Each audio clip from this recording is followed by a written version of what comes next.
we probably would have had the engine explode.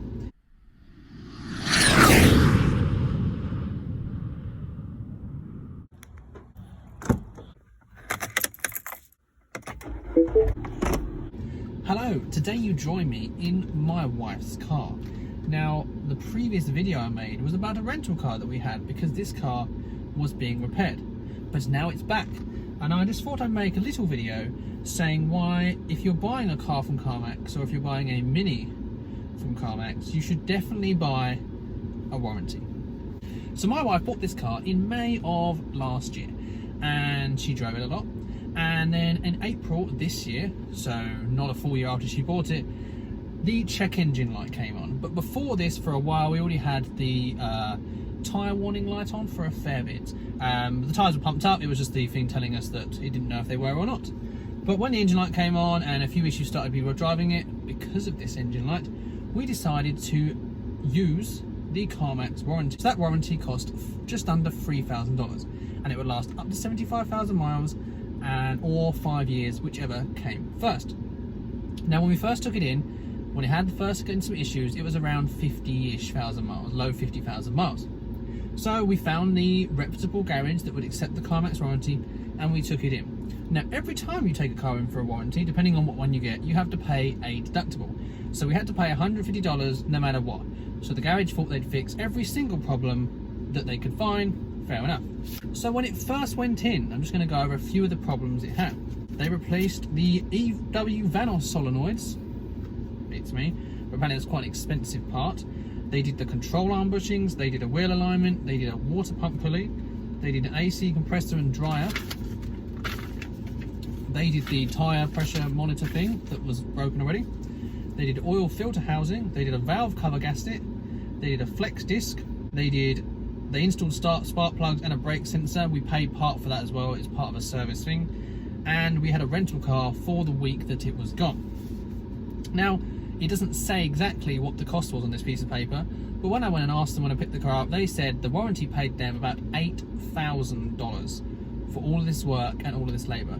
We're seeing as the car was about $16,000 new and the warranty cost about $3,000, that's a pretty crazy amount. But all we had to pay was $150 plus the cost of the spark plugs and a brake pad sensor wear thing that was a wear part, so it was not included under the warranty.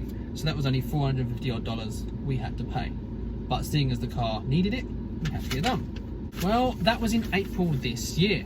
Then fast forward to a few weeks ago, and we noticed a very slight clonking noise when you first accelerate the car, and we thought it might be something to do with the suspension, but we weren't sure. And we checked the oil and it's got a really weird dipstick. The oil was low, but it was still within where it should be. But it was due an oil change anyway, so we took it in them for an oil change. We weren't going to take it to this garage for the oil change because they charge $100 for an oil change. But everywhere else was shut because of COVID, so we did. And then when we told them about the problem, they said they'd take a look. And they called us later that day to say if we bought it in much later, we probably would have had the engine explode because they found that the timing chain was very, very close to braking, and if that breaks, valves hit cylinders and engine goes bang. So they only fixed one problem, that one, which is the valve guide seals and then the timing chain at the same time. But that involved taking the whole head off the engine, doing all the valve seals, doing all the various little parts that involved in it, and rebuilding the whole top of the engine basically. And they said if there was no warranty, or if the warranty paid out them $6,700 for that work. So at this point, we're pretty much in about 15 grand worth of parts. Now that's probably the retail of this car. That's probably more than the retail of this car. Now it's on 61,000 miles from when we bought it. In just over a year, it's had that much warranty payout. The warranty is paid out over 5 times what the warranty cost. They must love us. Plus a rental car again, this time for 2 weeks. Hence we had that little car, which I made the video of. But yeah, they said anywhere later, it might have gone bang.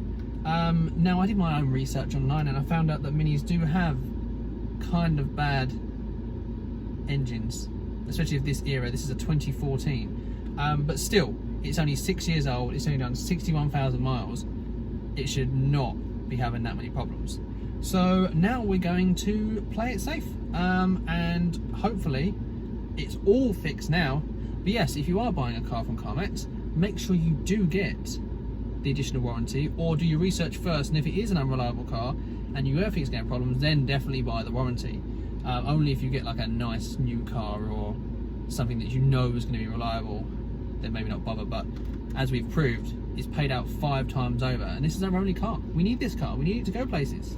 So yes, buy the Carmax warranty. See ya.